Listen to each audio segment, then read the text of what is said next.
241108 question పై గౌరవ యువ కళాశాఖ మంత్రి గారిని వివరణ కోరుతున్నాను.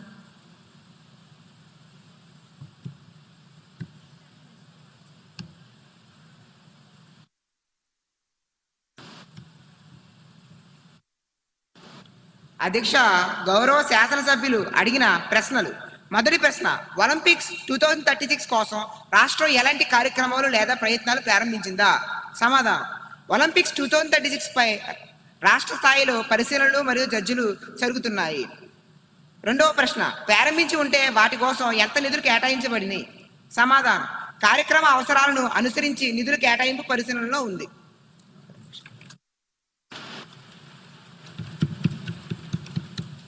గౌరవ ఎమ్మెల్యే తేజ నరసింహ గారిని సప్లిమెంటరీ క్వశ్చన్ కి అనుమతిస్తున్నాను. నమస్తే అధ్యక్ష, ముందుగా నాకు ఈ అవకాశం ఇచ్చినందుకు మీకు ధన్యవాదాలు. అధ్యక్ష, 2036 ఒలింపిక్స్ కోసం ప్రభుత్వం ఏర్పాటు చేసింది, సంతోషం అధ్యక్ష. కానీ మన దేశ జనాభా ఎంత? 140 కోట్లు. కానీ వచ్చే మెడల్స్ ని వేలతో లెక్క పెడుతుంది అధ్యక్ష. అధ్యక్ష, మన వాళ్ళు జెవెలిన్ త్రో విసరడం కన్నా ఒకరి మీద ఒకరు బురద చల్లుకోవడంలో ఎక్కువ ఎక్స్పర్ట్స్. అందుకే అధ్యక్ష, నా సలహా ఏమిటంటే ఒలింపిక్స్ కమిటీకి ఒక లెటర్ రాయండి. మన లోకల్ గేమ్స్ అయినా కోతి కొమ్మచ్చి, గోళీలాట, గిల్లి దండాన్ని ఒలింపిక్స్ లో ప్రవేశపెట్టండి. కనీసం దాంట్లో అయినా మనకి గోల్డ్ మెడల్ గ్యారెంటీగా వస్తుంది. లేకపోతే మళ్ళీ అక్కడికి వెళ్ళి సెల్ఫీ దిగి వెనక్కి రావాల్సిందేనా అధ్యక్ష? ప్లేయర్స్ కి ట్రైనింగ్ ఇవ్వకుండా ఈ ప్రభుత్వం ఏం చేస్తుంది అధ్యక్ష? ఆరు బయట కూర్చొని చుక్కలు లెక్క పెడుతుందా అధ్యక్ష?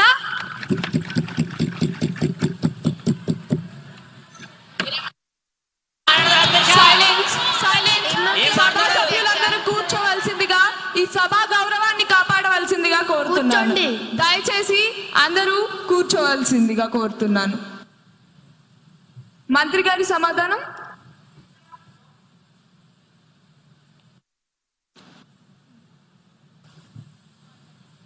అధ్యక్ష, గౌరవ సభ్యుల ఐడియా అద్భుతంగా ఉంది.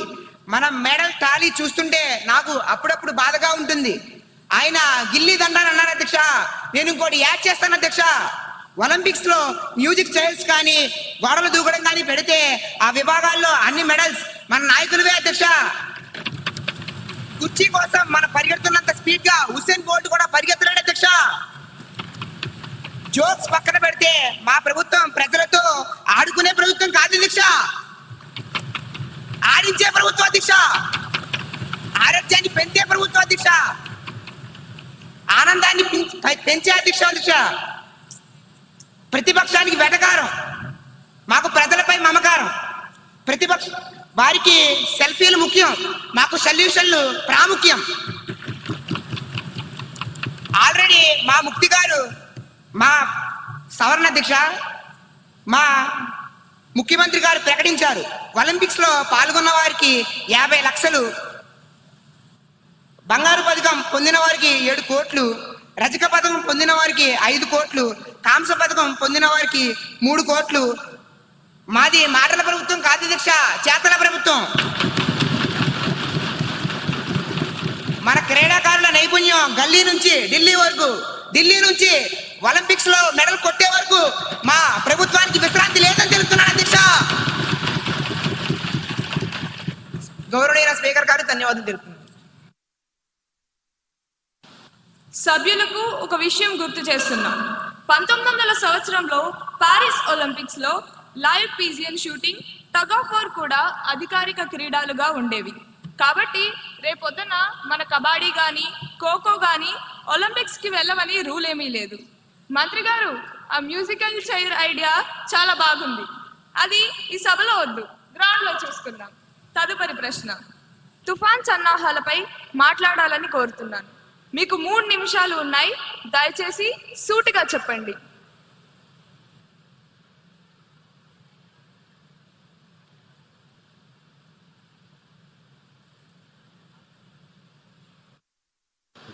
ధన్యవాదములు అధ్యక్ష.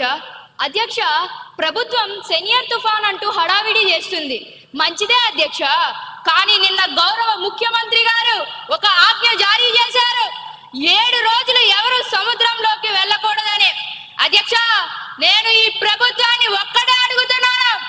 మీరు వేటను నిషేధించారు, బాగానే ఉంది. మరి ఆ మత్స్యకారుడి ఇంట్లో ఆకలిని కూడా నిషేధించారా? 7 రోజులు వాళ్ళు పస్తులు ఉన్నారా? వారికి భరోసా ఏది? కేవలం పేపర్ స్టేట్మెంట్లు ఇస్తే పట్టు నిన్నదు అధ్యక్ష. మా డిమాండ్ ఒక్కటే, ఈ రోజు సాయంత్రం లోపు ప్రతి మత్స్యకారుని ఖాతాల్లో, ఈ రోజు సాయంత్రం లోపు ప్రతి మత్స్యకారుని సరే ఖాతాలో సరే సరే, మీ సమయం అయిపోయింది. మంత్రి గారు సమాధానం చెప్తారు.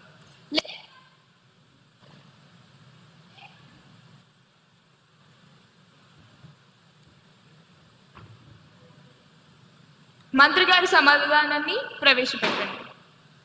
అధ్యక్ష, అరుచుకోవడం కాదు అధ్యక్ష, వినండి. మీకోసం కాదు, ఆ మత్స్యకారుల కోసం చెప్తున్నా. మీరు అడిగింది ప్యాకేజీ లేదా వృద్ధి, అది తాత్కాలికం. నేను ఇవ్వబోయేది శాశ్వత పరిష్కారం. రాసుకోండి రికార్డుల్లోనే. ఇది నా స్టేట్మెంట్. ఇకపై తుఫాను హెచ్చరికల వల్ల ప్రభుత్వం ఎప్పుడైతే వేటను నిషేధిస్తుందో ఆ నిషేధిత రోజుల్లో ఉపాధి హామీ పథకం పని దినాలుగా పరిగణిస్తాం.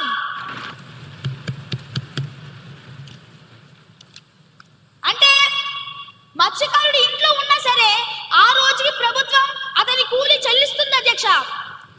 తుఫాను తగ్గిన వెంటనే ఆ డబ్బులు వాళ్ళ ఖాతాల్లో పడతాయి. ఇది కేవలం ఈ తుఫానికి మాత్రమే కాదు, ఇకపై వచ్చే ప్రతి తుఫానికి, ప్రతి నిషేధానికి ఇది వర్తిస్తుంది. ఇది నా మాట. ఇదొక చారిత్రాత్మక నిర్ణయం. తదుపరి అంశం.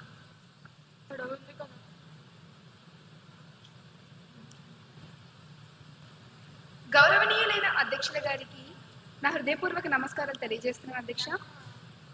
అధ్యక్ష, ఆంధ్రప్రదేశ్ పిల్లల ఆన్లైన్ భద్రత మరియు సోషల్ మీడియా నియంత్రణ బిల్లు 2025ను పెట్టుటకు అనుమతి కోరుతున్నాను అధ్యక్ష. ధన్యవాదాలు అధ్యక్ష.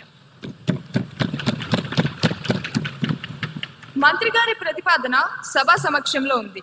ఇప్పుడు విషయం ఆంధ్రప్రదేశ్ పిల్లల ఆన్లైన్ భద్రత మరియు సోషల్ మీడియా నియంత్రణ బిల్ 2025ను ప్రవేశపెట్టడం. ఈ ప్రతిపాదనకు సుముఖంగా ఉన్నవారు అవును అనండి, వ్యతిరేకంగా ఉన్నవారు కాదు అనండి. అవును అవును అవును అవును అవును అవును అవునన్న వారు అధికం. ప్రతిపాదన ఆమోదించడమైనది.